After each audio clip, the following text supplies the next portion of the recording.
Ինչպես հայտնի է, հայ-թուրքական սահմանի բացմանն ու երկու երկրների միջև հարաբերությունների բարելավման ուղղված իշխանությունների գործողությունները քաղաքական որոշ ուժերի և հասարակության շրջանում տարբեր արձագանքների ու գնահատականների արժանացավ։ Այնուամենայնիվ, այդ արձանագրությունների վավերացման դեպքում ենթադրվում է, որ հարևան երկրի հետ ունեցած մեր սահմանափակ հարաբերությունները կընդլայնվեն, իսկ սահմանի բացման գործընթացը շատ վերլուծաբաններ անհրաժեշտություն են համարում։ 21-րդ դարում պետությունների միջև փակ սահմաններն ընդունված չեն,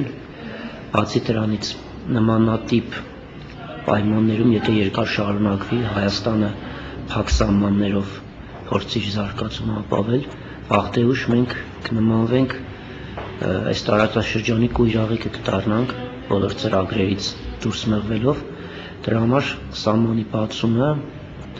դրական երևույթ կլինի։ Հայաստանի համար լրացիչ ևս հնարավորություն կլինի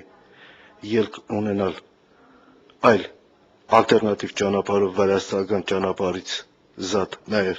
Թուրքիա, որով մենք կարող ենք դուրս գալ Եվրոպա, եւ այս պարագայում տնտեսական հարցերը, տնտեսական հիմնավորումը, տնտեսական առումով նաև այն է, որ մենք այսօր գիտենք եւ բացառված չէ, որ Վրաստանը Հայաստանի համար սահմանել է բեռնափոխադրումների այնպիսի տարիֆ, որ ամբողջ աշխարհում գոյություն չունի։ Այս պարագայում Թուրքիայի հետ սահմանի բացմանը կողմ են նաև մեծածախ ու մանրածախ առևտրով զբաղվող մեր համակարգացիներից շատերը, չնայած այն հանգամանքին, որ Հայաստանի եւ Թուրքիայի միջև առևտրաշրջանառության մեջ արտահանման ծավալների գերակշիռ մեծամասնությունը շուրջ 93% մեր հարևան երկրինն է։ Հայաստանի ժողովրդի 20-ից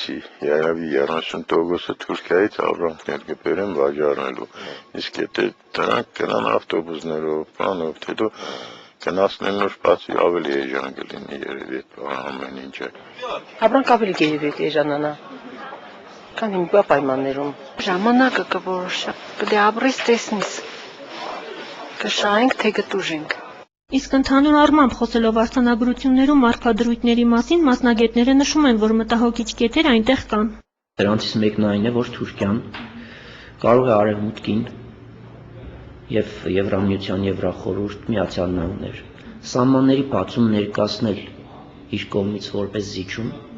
եւ անդրկուլիսային խաղերի միջոցով պահանջել, որ այդ ուժերը ճնշում գործադրեն Հայաստանի վրա Ղարաբաղյան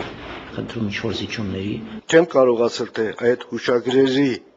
տողատակին ինչեր կան, որ մեզ հայտնի չեն։ Եթե այդ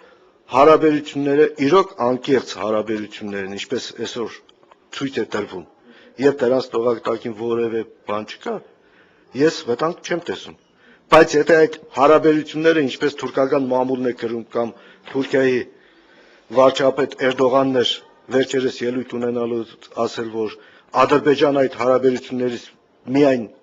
շահելու է, այստեղ արդեն հարց է կնում, թե Ադրբեջանի պահանջները միշտ եղել է Ղարաբաղյան տարածքների վերադարձը։ Այն հանգամանքը, որ մեր հասարակությունը մեծամասամբ կողմ է հարաբերությունների բարելավմանը, մասնագետները պայմանավորում են նրանով, որ նրանք հիմնականում իրազեկված չեն։ Ուստի եւ առաջիկայում հայ-թուրքական հարաբերությունների մասին ոչ վաղ անցյալում նախաստորագրված արձանագրությունների հանրային քննարկումները անհրաժեշտ կլինեն։ Անահիտ Նադարյան, Համբարձում Պապոյան, Գալանյուս։